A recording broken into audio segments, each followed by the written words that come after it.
নমস্কার। এই মাসে মিলবে বর্ধিত হারে ডিএ ফের কত শতাংশ পালো রাজ্য সরকারি কর্মচারীদের জন্য বড় আপডেট। এই মুহূর্তে সবচেয়ে বড় খবর। চলছে লোকসভা নির্বাচন, ভোটের কিছুদিন আগেই গত ফেব্রুয়ারি মাসে রাজ্য সরকারি কর্মচারীদের খুশির খবর শুনিয়েছিলেন রাজ্যের মুখ্যমন্ত্রী মমতা বন্দ্যোপাধ্যায়। সেই সময় কিন্তু বাজেট পেশ করে 4% ডিএনএস অ্যালাউন্স বৃদ্ধির ঘোষণা করেছিল রাজ্য সরকার। আগে গত 21 ডিসেম্বর রাজ্যের সরকারি কর্মচারীদের বকেয়া মহার্ঘ ভাতা 4% বাড়ানোর কথা ঘোষণা করেছিলেন মুখ্যমন্ত্রী মমতা বন্দ্যোপাধ্যায়। ইতিমধ্যে সেই বর্ধিত ডিএ রাজ্য সরকারি কর্মচারীদের পকেটে ঢুকেছে।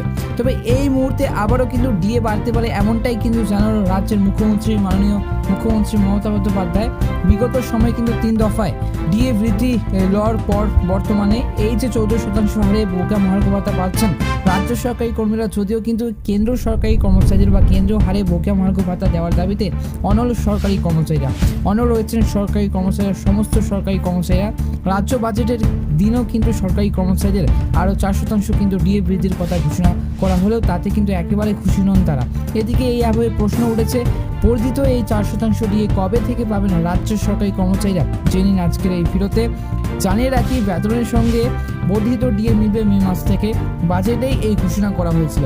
এই ডিএ বৃদ্ধির ফলে কিন্তু রাজ্যের সরকারি কর্মীদের একাংশ খুশি হলেও বাকিরা কিন্তু কেন্দ্র হারে ডিএর দাবিতে আইনি লড়াই চালাচ্ছে। এখনও পর্যন্ত তারা কিন্তু কেন্দ্র হারে ডিএ দাবিতে আন্দোলন চলছে। বাংলার রাজ্য সরকারি কর্মচারীদের বা কর্মীদের ডিএ মামলা বর্তমানে কিন্তু চলছে সুপ্রিম কোর্টে। তবে সেখানেও কিন্তু বারংবার পিছিয়ে যাচ্ছে শুনানি। শেষমেশ এই মামলায় সর্বোচ্চ আদালত কী নির্দেশ দেয় সেটাই এখন দেখার। প্রসঙ্গত, কেন্দ্র সরকারি কর্মচারীরা বা কর্মীদের যে বর্তমানে সপ্তম বেতন কমিশনের আওতায় 50% হারে ডিএ পান। কিছুদিন আগে তা 50% পৌঁছেছে। ডিএ 50% হওয়ার পাশাপাশি বেড়েছে আরও বহু ভাতাও।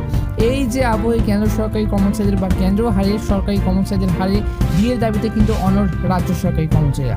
পশ্চিমবঙ্গের রাজ্য সরকারি কর্মীরা ষষ্ঠ বেতন কমিশনের আওতায় বেতন এবং বকেয়া মহার্ঘ ভাতা অন্যান্য সুযোগ সুবিধা পান। এখনও সপ্তম বেতন কমিশন গঠন করা হয়নি। কবে তা হবে সেই নিয়েও কিন্তু কোনো আপডেট নেই। শেষ কয়েকবার কিন্তু পশ্চিমবঙ্গ রাজ্য সরকারি কর্মচারীদের যে ডিএ বৃদ্ধি পেয়েছে, প্রতিবারেই তা কিন্তু বেড়েছে ষষ্ঠ বেতন কমিশনের আওতায়।